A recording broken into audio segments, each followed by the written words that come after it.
Hey guys, Martin here, coming to you with my build update number 3 for the Revell Arado Ar196A-3 Seaplane in 132 scale, and that's kit number 04688.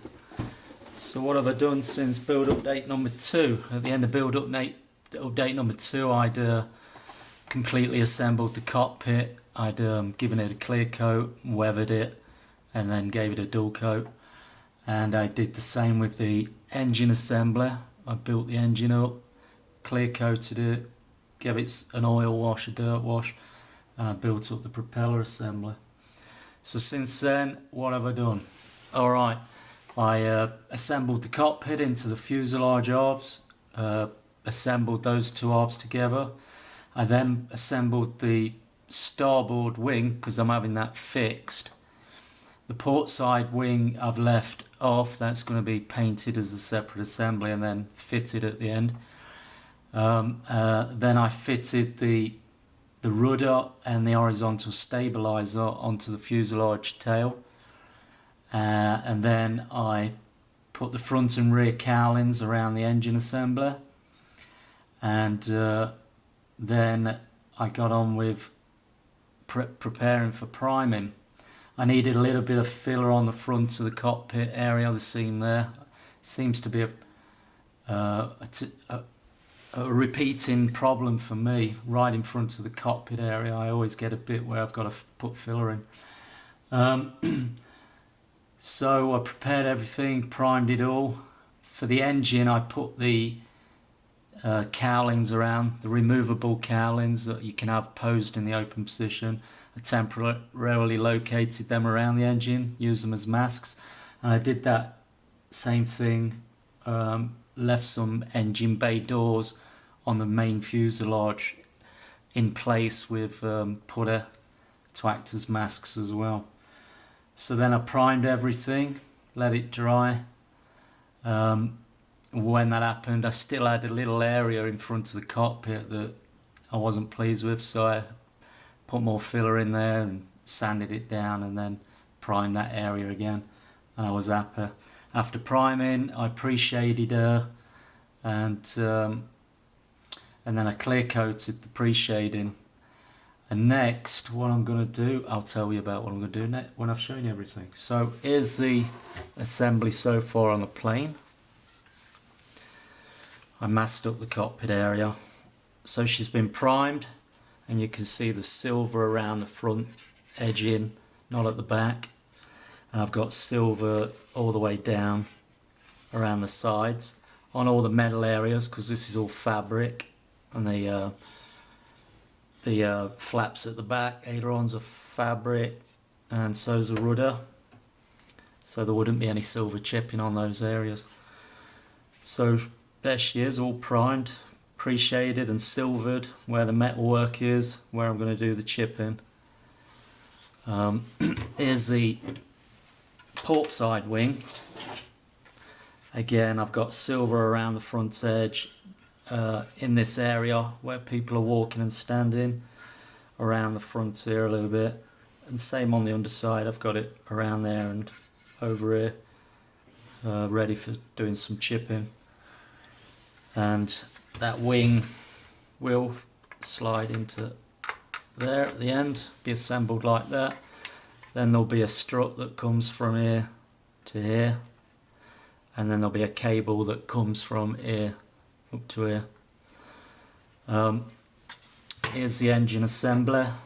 As you can see, I got the 3 cowlings in place on the centre. The front cowling and the rear cowling are fixed. I masked that with tissue front and back, and then the exhaust I put some Tamiya tape round, and then she got the same treatment, primed, silvered all over, and then pre-shaded and then clear coated. So that's the engine assembler, and then all the other pieces are sitting on my foam styrene block. Floats. You can see the floats are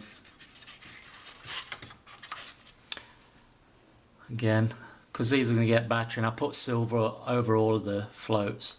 They got primed, silver paint all over, pre-shaded and then clear coated, because I'm going to have some chipping around the sides, across the top, on the underside of the floats. They're going to be taking most of the battering, being in the salt water. And there's the other float, propeller, bombs, all pre-shaded. This piece is the, I'll show it you here. It's this section of the wing. Before the flap goes in, it's this area.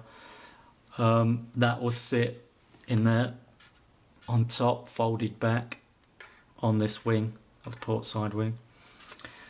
Then these are the struts. That's the front strut that's going to go just here. I can show you how that fits. That'll just blah blah blah. Can't see now. My eyes are dodgy. Let me get my glasses on.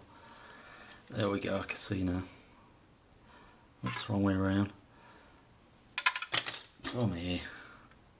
That'll fit in there. And then the rear strut will fit in there.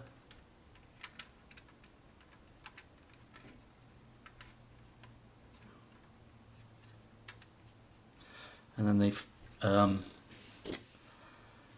these will fit on there, like that. But I won't be fitting these until final assembly, because it'd be easier to paint them while they're all sub-assemblies. So that's it. And then these little pieces, they fit onto the top of the floats, and they're cable ties. Cables come off those.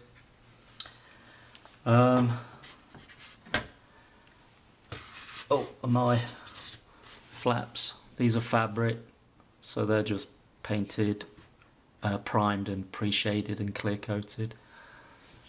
There won't be any chipping on those because of fabric. And that's it, guys.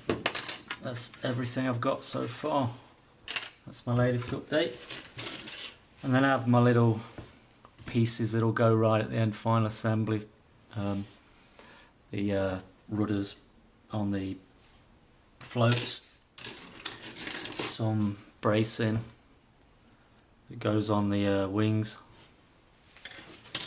and then there's some rope ties, steel rope that goes on each side of the fuselage, and I'm probably going to use twisted wire for that, like that. I've seen it done by a few guys online, so I'm probably going to copy that, twist some fine wire together to make a nice steel looking rope. Anyway, I'm not going to waffle on anymore, guys. I'm going to let you go. Oh, there's the base. I gave that a clear coat, satin clear coat, if I wanted to use this. But because this group build doesn't end until December 31st, I got plenty of time to decide on some kind of setting to put this into. And it's probably what I'm going to do. I'm probably going to create a diorama for it, whether that be sitting in a dock on water,